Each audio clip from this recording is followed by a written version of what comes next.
kowa ya bar gida wanda shiga san dole gida zai bar shi. Salamu alaikum. Wa alaikum salam. Menene sunan naka? Ni Muhammad Salisu. Malam Sa'ud, to kamar na zaben sanka. To ina gaida gaba da fari ne. Yawwa, da wani mutum ina gaida wani, ina da gaida Sani Mulki, ina gaida Basiru, ina gaida Dattiyaro, yawwa, ina gaida Bati, ina gaida Safiyanu, ina gaida Yahaya. Yawwa, danta ne? To faɗa mana menene sunan sana'ar naka? Sunan sana'a na doya da koyi. Doya da koyi. Ana samu fiye da na kake nufi. Yawwa. Ina farko dai ina gaida wani dan uwana da yake zaune a unguwar Agege. Ana ce mai Janaidu da kuma wani ana ce mai Abdulrahman da dai sauransu dai wanda suna da yawa ba yana kawo maka sunansu gaba ɗaya ba.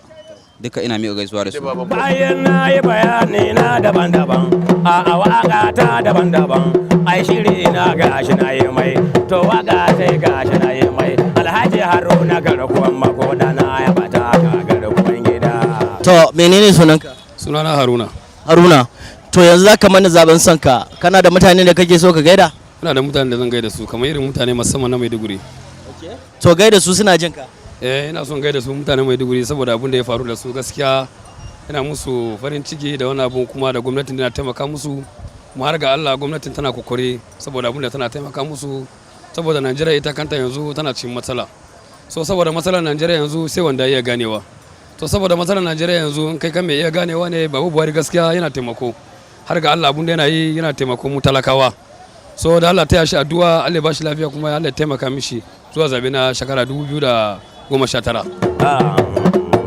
Aina wada waziri kai ne garkuwan makoda. Kai na wada waziri kai ne garkuwan makoda Alhaji Haruna garkuwan gida.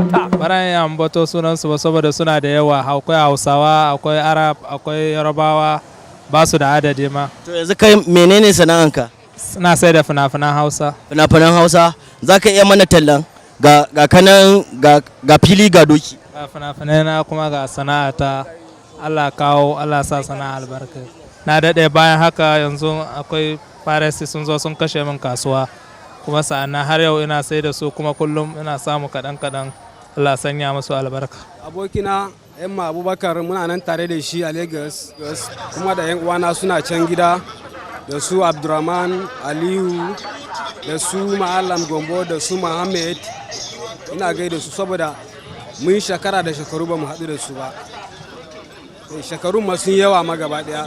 Abin da ya sa ba mu tafi ba rashin zaman lafiyan shi ya sa ba mu samu hanyar zuwa gida ba, amma Allah kawo mana lafiya mu koma zuwa gida. Assalamu alaikum. Ina da Nasiru Muhammad. Sannan ina gaida Abdulkarimun mai raƙumi. Ina gaida Awali direban kanta. Ina gaida Alhaji Kasimu mai aya oto. Ni kuma mai sai da ita nima ina ci gaba da cewa Allah Ubangiji ya bani kasuwa a nan garin Lagos. Yawa. Na gode. Kaɗan hannu. Gaska tana da haushin kifi. Kifi na ruwa tilar ta gaishi, amman tilar ta bai shi. Wallahi ba za ta ci shi ba. Ta je ta kama saniya 'yar gudali, rimi a